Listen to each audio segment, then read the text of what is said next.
Okay, Plastidip versus Frost liquid wrap. Remember, 3 months ago we did one against the other head to head.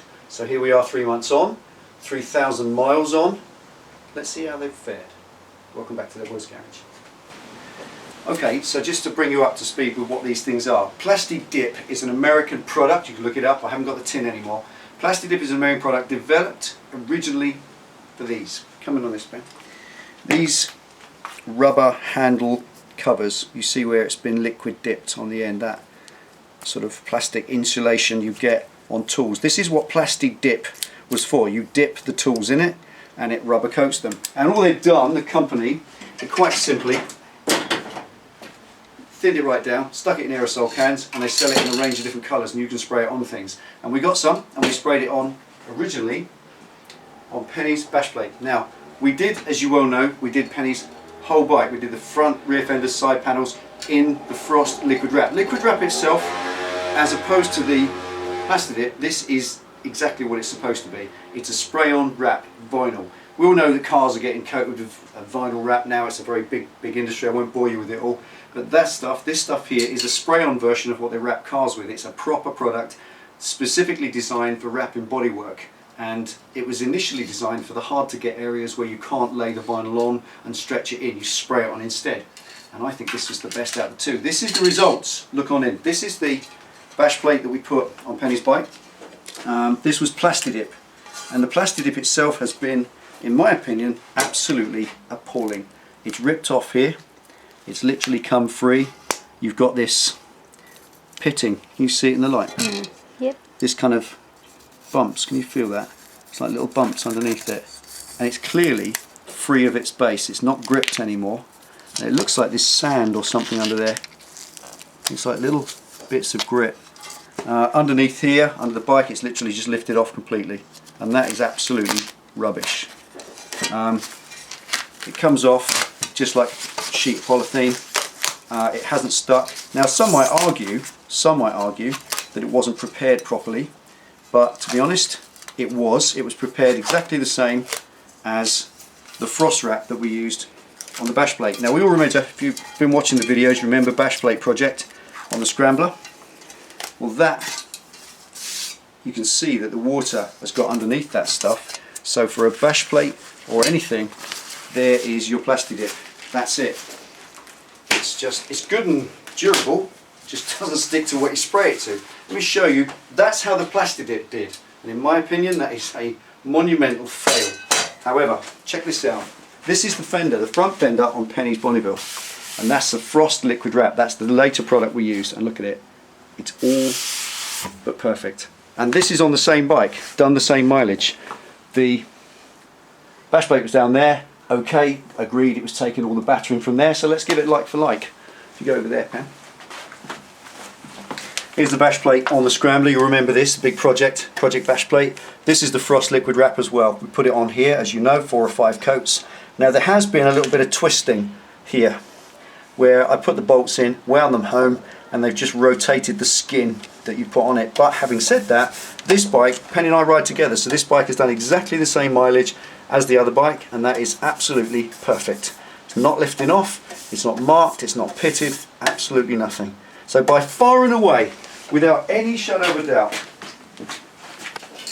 the Frost liquid wrap wins hands down, and the Plastidip shows itself up to be what it is, and that is not for this application. Great product, absolutely great. If you do it thick, you can purchase it in tins that you take the lid off and you dip your tools in. And personally I think that's what it should be kept for. That's all it's good for. It certainly isn't any good for spraying on and making a coating on anything that's going to be in a vulnerable area. So all we're going to do today is I'm going to rip this off again.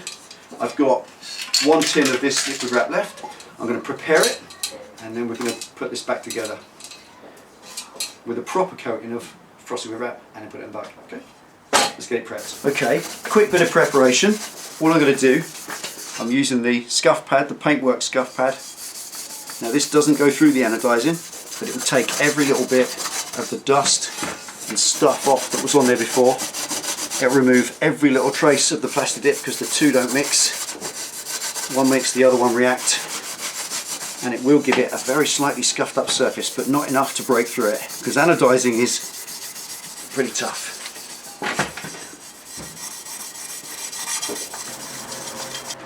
Okay, the usual drill. Degrease with glass cleaner. Works an absolute treat.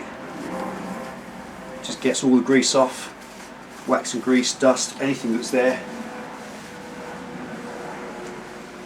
Makes it good to go.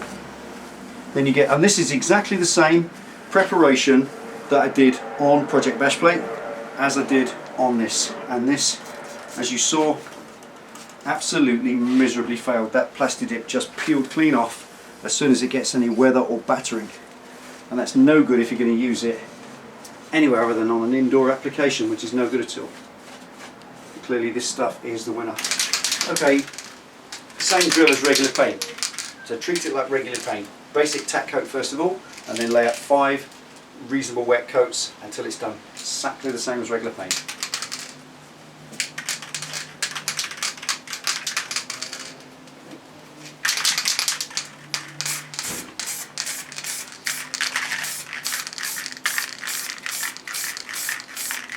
Just a dust to start with, to get some on there and bond it. But when you do first coat, no build whatsoever. Just get a misting of it over it, like that. Just enough, and leave it there. That's it. Doesn't need any more than that. That's enough to just build a bond between the metal and the next coats that are going to go on. If you start pouring it on at this early stage, you'll start getting fish eyes and runs like you do on any other paint. So it's going to give that literally 60 seconds to the next one. It's very important to roll the wrap over the top as you would if it was vinyl.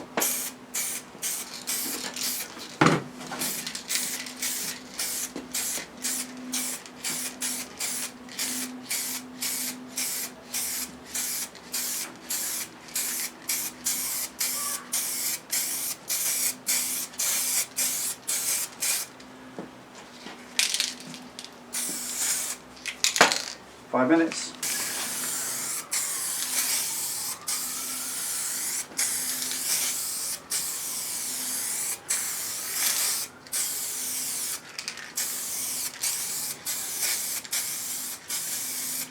You have to come a little bit closer than you might with regular paint. But the cans that they supply you do have a good nozzle with a nice fan. It's about 4 or 5 inch thick fan. You can see the way that comes out is lovely. You can get a nice professional finish with that.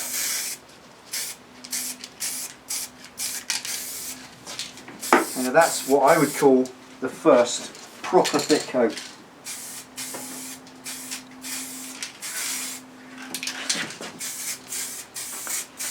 That's it. Now, just going to leave that for 15 minutes now, so that has a good time to dry off completely and settle in before the next coat goes on. 15 minutes. Time for a cup of tea? You can make it. I think that is that. Don't you, Fen? Looks good. That's now six firm coats, nice wet coats, which allow it to stretch. Here we go. That'll do. Okay. So that's it.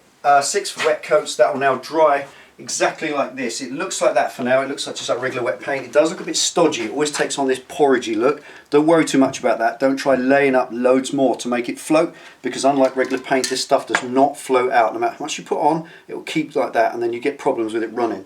When it's finished, it will look like this. This is a fantastic finish.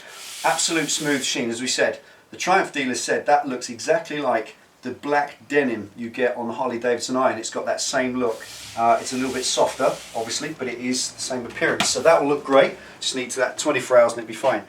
In my view, this is good. It's not a scientific test. Obviously, they various parameters, but this is a like for like test, that's for sure. These two bikes, they always ride together. With me and Penny go everywhere together.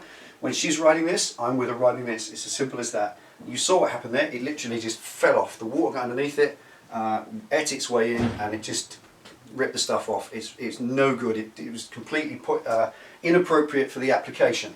On the other hand, the frost wrap has been perfect. Same time, same place, same miles, same bikes, same application, and it's unmarked. So it goes to show that this stuff is by far and away a better product for the purposes of protecting or looking after your paintwork. Even if you just want to do a colour change that's temporary and rip it off afterwards, and I want to try and sell the stuff to you. You've seen it, you know it, there it is. Price wise, it's just a no-brainer as well. That's £8 a can versus about £15–16 a can. It's half the price in the UK because the Plastidip comes in from the US, so there's the import issue. For me, the most memorable part of this, and something that's made me do this video, is the fact the chap came up to me at the Bulldog Bash at the weekend in the fire road waiting for the drag strip, and we stood there, found myself having a conversation about the frost wrap and how it's doing. Stood there with my bike in the strip waiting to go to the start line, and he walks over, how's this frost wrap doing? Right, cool. And exactly, so if you're watching, mate, that's it, that's what happens. The Plastidip clearly failed, this stuff doesn't. It's fantastic.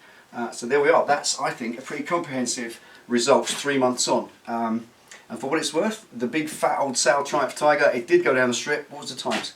12.09 seconds was the fastest of the day, and 112 mile an hour, which isn't bad for a big fat touring Sal like that thing. And it had luggage and everything on it at the same time. They have a very loose interpretation of the AC rules of the Bulldog Bash, they really do. But there we go, that's it. Thanks for watching. I hope that helps. I hope it gives you a bit of feedback if you're going to do it for yourself. I can't do any more than show you how it does 3 months on. Okay, take it easy. Ride safe, everyone. Thanks for watching. We'll see you next time.